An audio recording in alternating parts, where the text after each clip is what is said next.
पहुंचला निमंत्रण। आसंता 27 तारिख में संबलपुर जिलार अधिष्ठात्री देवी मां सबलई परिक्रमा प्रकल्प लोकार्पण हेब।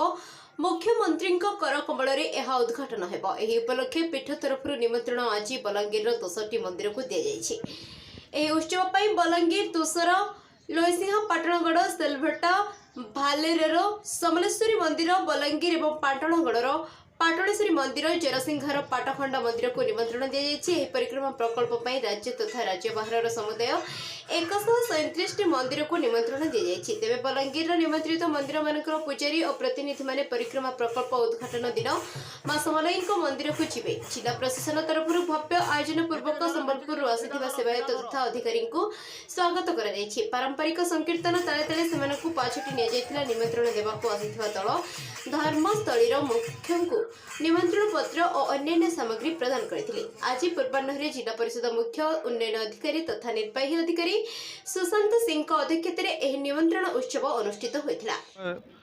पूरा ओडिशार प्रत्येक जिला 30टा जिला के जाऊँ आम 5टा ग्रुप होकर बाहरी छूँ। प्रत्येक ग्रुप रे 2टा पूजक गोटे कलेक्टर स्टाफ जड़े रोचन आम 16 तारिख रू इटा बाहरी छूँ। 16, 17, 18 आज 18 है 19 तारिख तक इटा 4 दिन तक टूर इटा 26 तारिख रे आमर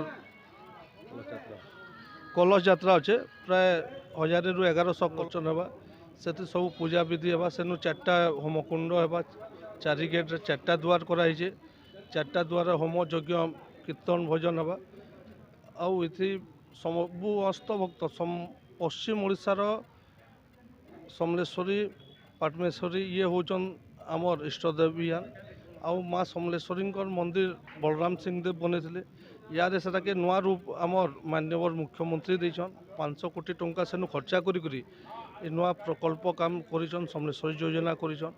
इटा जेन प्रतिष्ठा दिवस अच्छे इति आम समस्त ओडिशावासी को सबु जिलार सबु व्यक्ति मन को जेन माने भी न्यूज देखुछन समस्त को आम निमंत्रण करूँ समस्त को आम डाकुचु सेन के आसबार के आउ आज जेन बलांगीर जिला के आसीचु आम बलांगीर जिलार समलेश्वरी मंदिर ट्रस्ट बलांगीर प्रशासन आ बलांगीर बासिंदा समस्त को धन्यवाद जनाऊँ। आमको जेन भाव में से स्वागत करी आमको मान सम्मान जेन देचन सेटा आम भूली ना पारू से लगी बोली समस्त को आम धन्यवाद दूचु।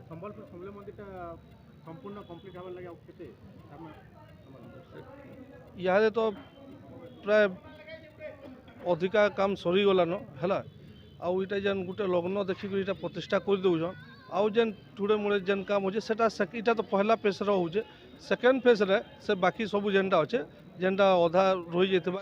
निमंत्रण पर संबलपुर 2 जन लेखाएं पूजक और जड़े ट्रस्टी और सरकारी अधिकारी को नहीं 5टी दल गठित होइछि। सेमाने ओडिशार प्रत्येक जिला को गस्त करुछंती। सही आधार रे बलांगीर को ट्रस्टी प्रफुल्ल हत्ता पूजक वीरेंद्र राय एवं सुधीर राय डेप्यूटी कलेक्टर सजत मार्किंग को दल गस्त करिछि। उक्त उत्सव में जिला संस्कृति अधिकारी रश्मि रंजन मिश्र जिला सूचना और लोक संपर्क अधिकारी सूरज कुमार साहू प्रमुख उपस्थित अछंती। एही दल गत 16 तारिख ठारू विभिन्न जिला बुली देवालय मानक निमंत्रण देउथवा देखबाक मिलिछि। बलांगीर जिल्लारू Mahesh Bagarti report ground plus news.